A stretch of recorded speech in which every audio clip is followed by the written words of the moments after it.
Mr. Chair, rest assured, with the digitalization effort that we are undertaking, it will be faster for an Thank OFW you. to go through the contract verification process. I think I need to say that ito pong mga nagko-contract verification, ito po yung lumilipat ng employer. But for the Or most yung iba part, sa kanila, sir, at gustong yung umuwi mga ng Pilipinas. first time, opo, yes po, yes po. Sila ay lumipat ng employer at kailangan nila ngayon umuwi ng Pilipinas.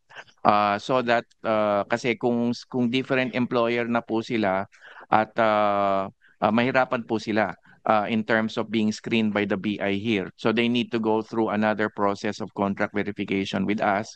But I need to say, Mr. Chair, that around 70% of those OFWs who do not need contract verification go through the purely online process already.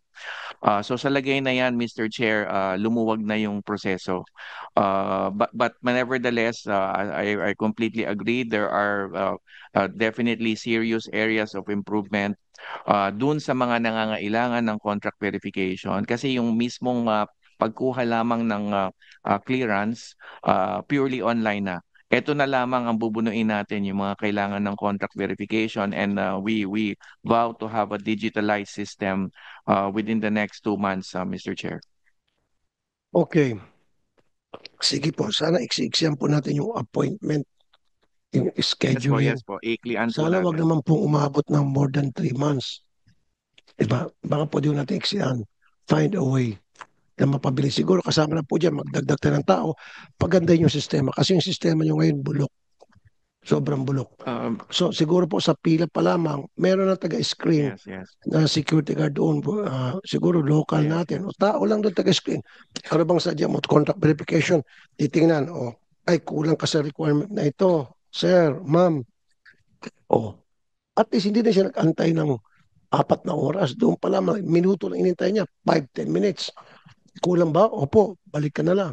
At since pumila ka na rito, mamarkahan ka na namin doon sa loob na kapag merong isang section doon sa website na doon ka pupunta na para hindi ka na magantay ng 3 months kasi galing ka na dito at kulang na yung inyong dokumento.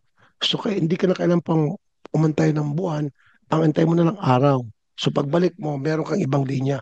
Yun po siguro mapapaiksi yung Yes, scheduling. Mr. Chair, definitely we will speed up the process. Uh,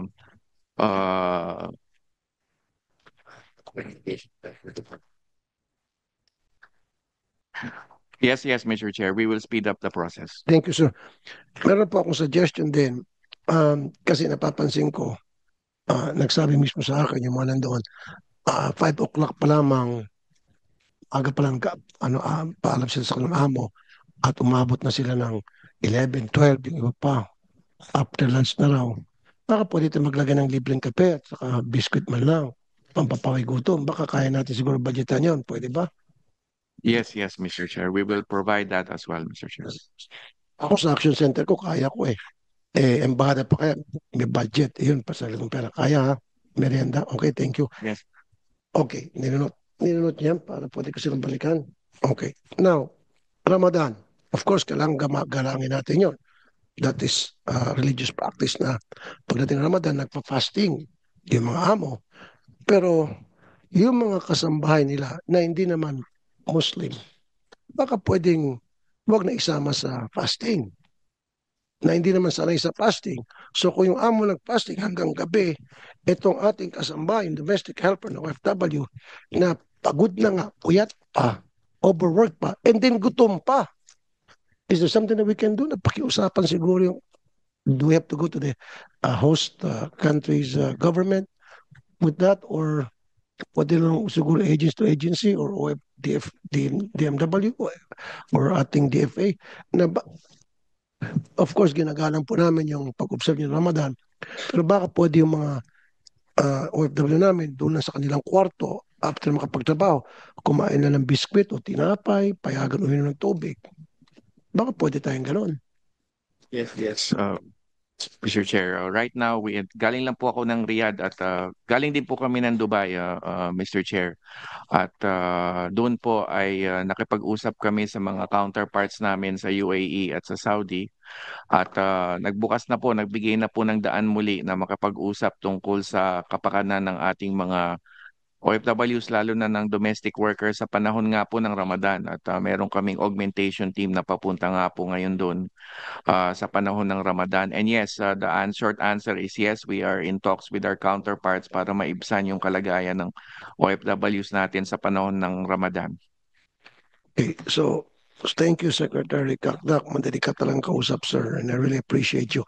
So ngayon, from now on, o sabi mo, pag-uusapan pa lang sana mapabilis tuwing Ramadan, yung mga non-Muslim na mga OFWs natin, payagan naman na hindi mag-fasting, payagan ng kanilang mga amo. Kasi alam naman po natin lahat, napakahirap po ng trabaho ng ating mga OFWs, yung mga domestic helpers, lalo na overwork, overwhelmed sila sa trabaho, puyat pa, kung minsan sobra-sobrang daming alaga, hindi susunod ng kontrata, which ginagawa naman natin ng paraan yan. And then, gugutumin mo pa.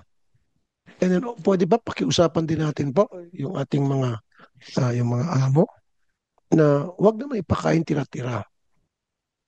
Fasting na nga. Totoo po ito. Ang dami ko nakausap. Ginutom ng ating OFW.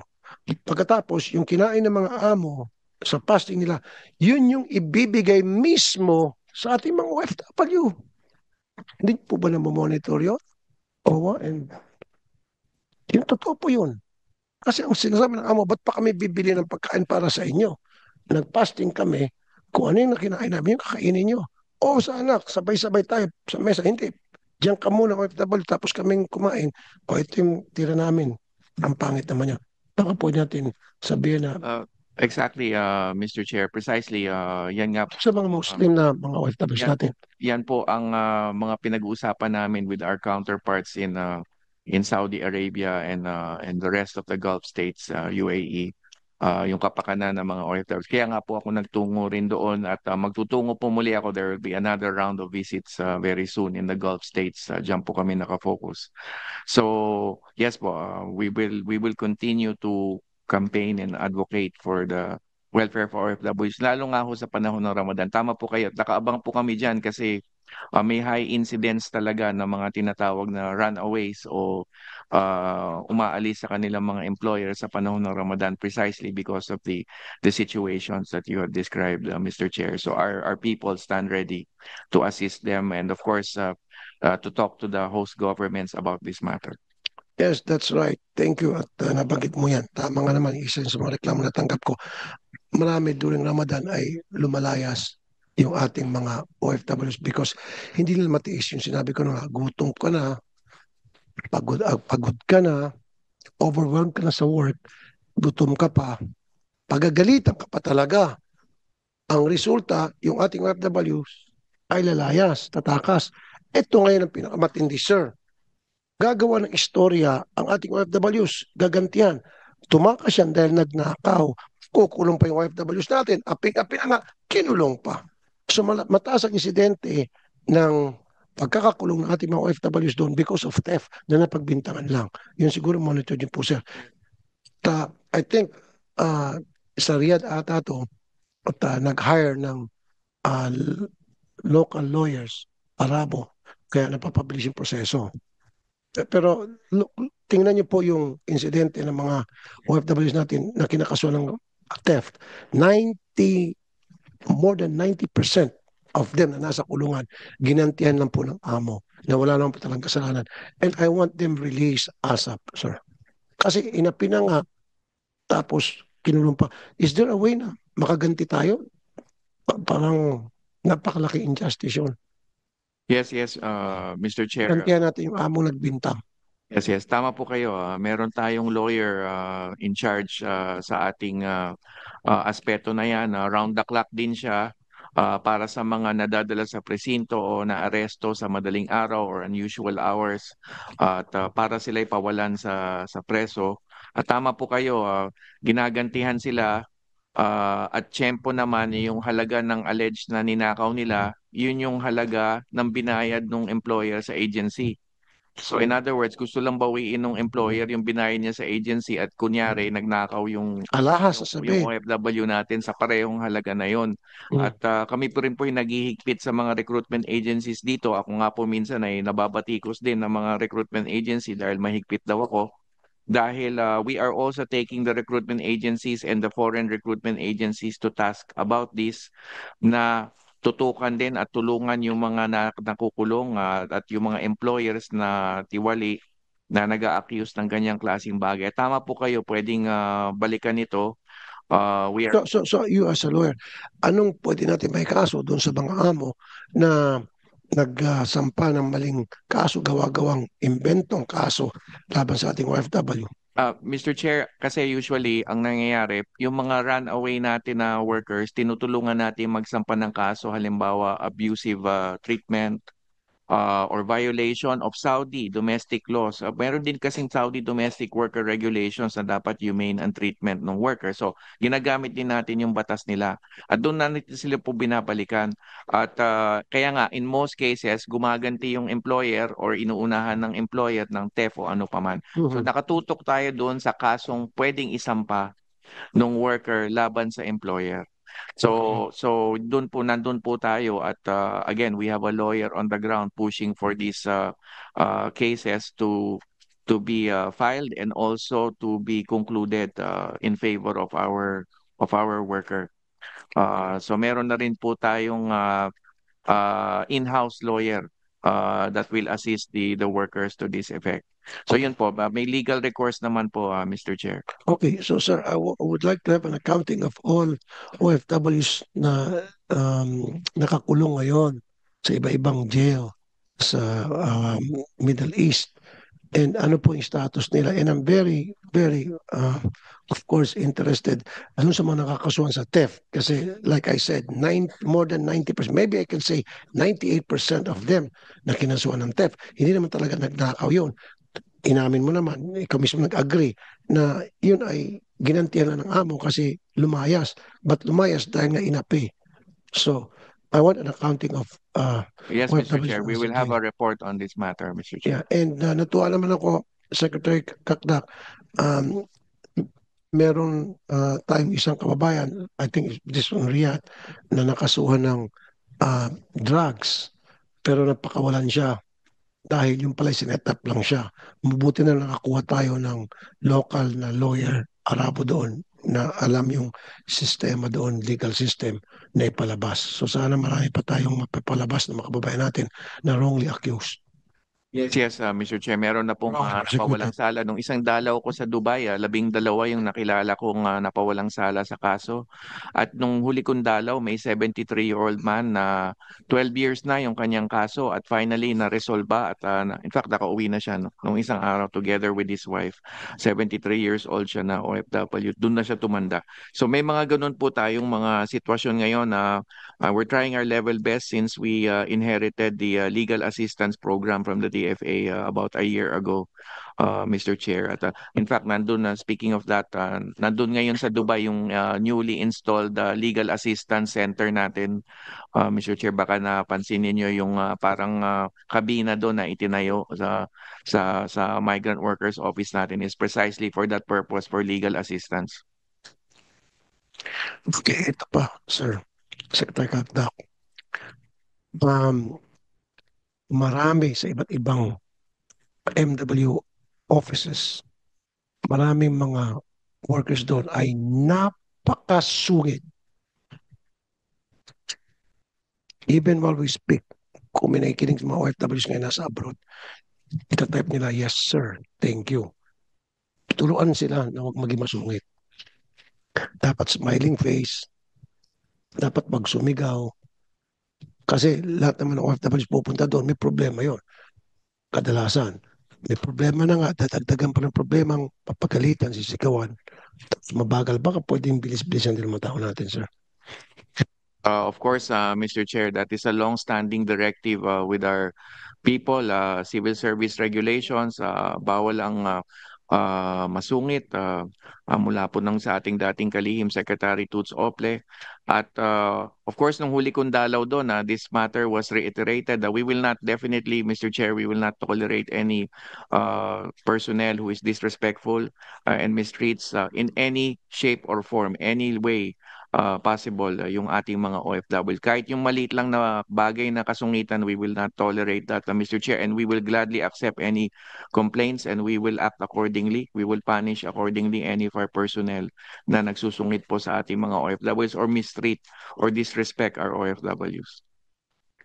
Thank you, sir. Ito, sa Dabam, yung shelter, wala raw pagkain. Buti na lang pinuntahan ko sa Saudi at saka sa Riyadh, saka sa Dubai.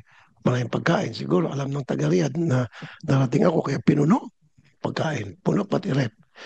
Kaya nag-surprise visit ako sa Dubai. Okay naman din. Pero itong sa Damam, walang pagkain, sir. Yung shelter. Mr. Chair, ako po'y dumalaw sa Alcobar. Alcobar po yung ating Kailan lang shelter. po ito? Nung huli lang po, maybe a month ago. At, Aman. Ito po, okay naman po 3 yung days ago. inventaryo. Ito po sa 2 days ago, kulang ang supply ng pagkain. Papacheck po natin, Mr. Chair, but Mr. Chair, alam niyo naman ako, I will admit kung may pagkukulang kami, but food supplies is one area na sa pagkakaalam ko, hindi kami nagkukulang, but of course, we will immediately inspect the premises. Usually, nagkakaroon naman kami ng mga conversations with them. Kasi po may mga proper accounting naman po nung supplies that they purchase. But I know for sure sa huling dala ko nakita ko with my own two eyes na in fact nagtayo pa tayo ng isang extra welfare wellness center doon sa Alcobar area. Intersect. Okay. Listen. Meron silang day scheduled for pamalengke.